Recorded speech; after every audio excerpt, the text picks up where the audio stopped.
సాగిస్తున్నటువంటి party YSR Congress party అధ్యక్షుడు జగన్మోహన్ రెడ్డి గారు వారి ఆధ్వర్యంలో ఈరోజు రాష్ట్రం అంతా కదులుతూ ఉంది. ఎందుకంటే వీళ్ళ అసమర్థపు విధానాల్ని, అసమర్థ పరిపాలన ఈ 9 నెలల కాలంలో నిజంగా ప్రజల్లో ప్రతి వర్గం కూడా వ్యతిరేకత పెంచుకున్నారు. వీళ్ళు చేస్తున్నటువంటి ఈ చేతగాని ప్రభుత్వ విధానాలను ప్రజలందరూ అసహించుకుంటూ ఉన్నారు. దాన్ని డైవర్ట్ చేయడం కోసం డైవర్షన్ పాలిటిక్స్ చంద్రబాబు నాయుడు కొత్త ఏమీ కాదు. ఆయనకి సపోర్ట్ చేసేటువంటి పచ్చ మీడియా ఉండనే ఉంది కనుక ఆయన ఏం చెప్పినా కూడా దాన్ని చాలా గొప్పగా చూపించడం జరుగుతూ ఉంది. నిజంగా ఈరోజు పాపం నిరుద్యోగులు వృత్తిస్తూ ఉన్నారు. నెలకు ఏమైపోయింది అది.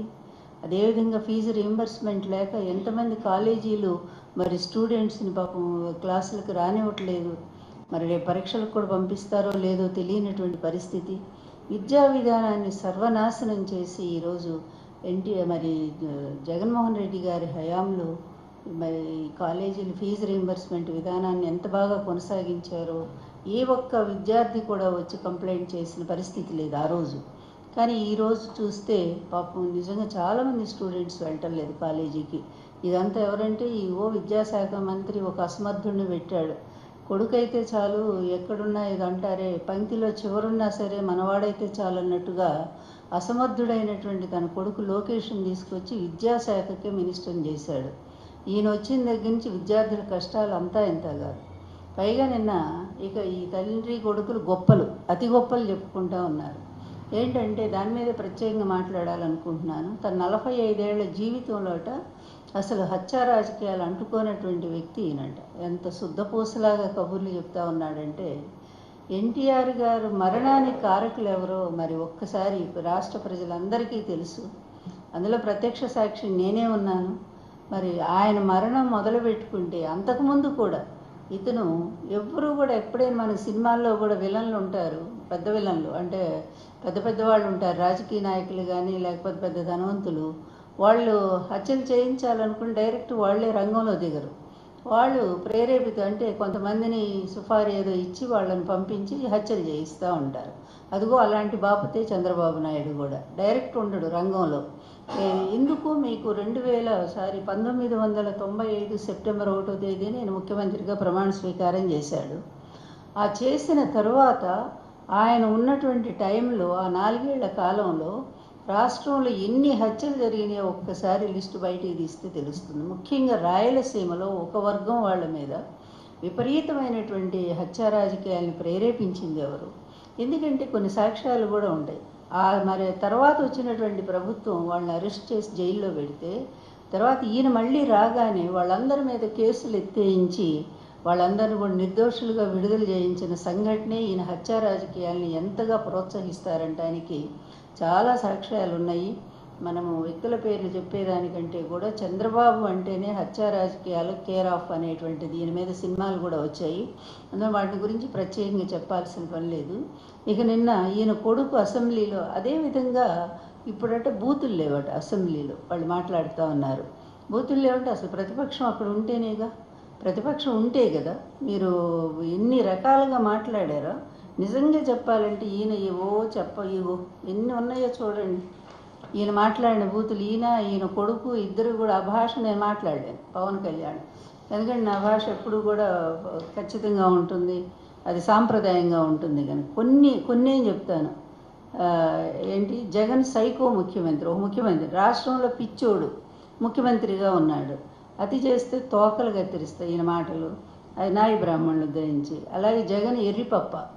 ఇంకా నేను కఠినమైన పదాలు అవి చెప్పట్లేదు నేను. ఇంకా తర్వాత నాయన భయంకరంగా ఉన్నాయి ఇవి చెప్పాలంటే.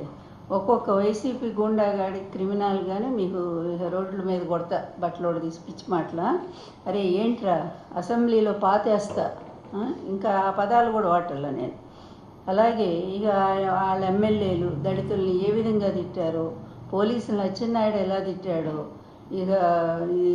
ఇంకా ఈయనైతే ఈ లోకేష్ అప్పటికి ఏమీ లేదు, కనీసం ఎమ్మెల్యేకి కూడా గెలవలేదు. ఇతను మాత్రం ముఖ్యమంత్రిని పట్టుకొని నానా మాటలు అంటాడు. వీళ్ళు మాట్లాడిన భాష అంతా మర్చిపోయారు. ఎందుకంటే అది తండ్రి కొడుకులు ఇద్దరికి కూడా మరి మతిమరుపు అనే జబ్బు ఒకటి ఉన్నట్టుంది.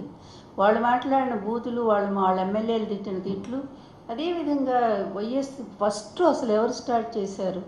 మా టైం నుంచి కూడా ఎగనెస్ట్గా అనేక పిచ్చి పిచ్చి రాతలన్నీ రాయించింది ఎవరు? ఈ చంద్రబాబు నాయుడు కదా. ఎన్టీఆర్ గారి మీద పిచ్చి కార్టూన్లు వేయించింది చంద్రబాబు నాయుడు కదా. ఇక నా మీద అయితే చెప్పేదే లేదు. ఇక వీళ్ళ సోషల్ మీడియా పెట్టుకున్న తర్వాత మరి వైఎస్ కుటుంబం మీద అతి దారుణంగా విజయమ్మ గారి మీద కానీ, షర్మిల గారి మీద, భారతి గారి మీద, జగన్ గారి మీద అసలు స్టార్ట్ చేసింది ఎవరు? వీళ్ళే కదా. ఈ బూతులు మాట్లాడిందే వీళ్ళు కదా.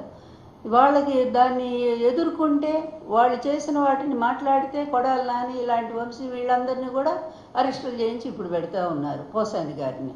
అందువల్ల వీళ్ళు మాట్లాడినటువంటి వాటికి వీళ్ళ భాష అయితే అసలు చెప్పడానికి కనీసం ఉచ్చరించడానికి కూడా వీళ్ళైనటువంటి ఒక అసభ్యమైన భాష వీళ్ళు మాట్లాడారు కదా. మరి అలాంటి వాళ్ళకేమి శిక్షలు లేవా? ఎంత దారుణం అంటే మేము చేస్తే రైటు, ఎదుటివాడు చేస్తే తప్పు అనేటువంటి పద్ధతిలో ఇతని పరిపాలన సాగింది. ఈ ద్వంద్వ ప్రమాణాలతో సాగుతున్నటువంటి ఈ పరిపాలన దానికి తగినట్టుగానే మనం చూస్తూనే ఉన్నాము. ఎన్నికల ముందు రకాల హామీలు, ఎన్నికల తర్వాతేమో వాటి సంస్కరణల పేరుతో వాటన్నిటిని పాతేయటం. అందువల్ల చంద్రబాబు నాయుడు అంటేనే అబద్ధాలు, చంద్రబాబు నాయుడు అంటేనే హత్యా రాజకీయాలు కేర్ ఆఫ్, చంద్రబాబు నాయుడు అంటేనే ఒక ప్రజా హంతకుడు, చెప్పాలంటే ప్రజా వ్యతిరేకి. చంద్రబాబు నాయుడు అంటేనే ఒక కుతంత్రాల రాజకీయాలకు ప్రతిబింబం. అట్లా చెప్పుకోవాలంటే ఎన్నో ఉన్నాయి. దానికి తగి మించి ఈరోజు అతని కొడుకు కూడా తయారయ్యాడు. నిన్న ఆయన ఏదో పెద్ద పాయింట్స్ లేవదీసినట్టుగా నిన్న అసెంబ్లీలో చూశాను. ఏంటంటే జగన్ గారి పేరు అన్ని పథకాల మీద ఆయన పేరు పెట్టుకున్నారు అని చెప్పి చూపిస్తూ ఉన్నాడు. విద్యార్థులకు ఇచ్చిన సంచి మీద ఒక చిన్న మూల ఇంత చిన్న ఫోటో ఉంది జగన్. నిజంగా జగన్ గారు చేసినన్ని పథకాలు, ఈ రాష్ట్రంలో అమలు చేసినటువంటి హామీలు ఎప్పుడైనా మీ జీవితంలో చంద్రబాబు గారు ఎప్పుడైనా మీరు చేయగలిగారా? ఎప్పుడన్నా చేయగలిగారా? ఎలక్షన్ ముందు ఇవ్వటం, ఎలక్షన్ తర్వాత తప్పించుకొని తిరగడం. ఇప్పుడు అదే జరుగుతుంది కదా. 9 నెలల కాలంలో ఏమి ఇవ్వలేదు కదా. అలాంటి మీరు ఇంకా జగన్ గారిని ఎలా విమర్శిస్తారండి? నిన్న ఆయన చెప్తా ఉన్నాడు, విద్యామంత్రి అట ఆయన చెప్తా ఉన్నాడు లోకేష్, చూడండి అన్ని పథకాల మీద జగన్ పేరు. మరి మీ హయాంలో మీరు చేసినటువంటి ఇదిగోండి,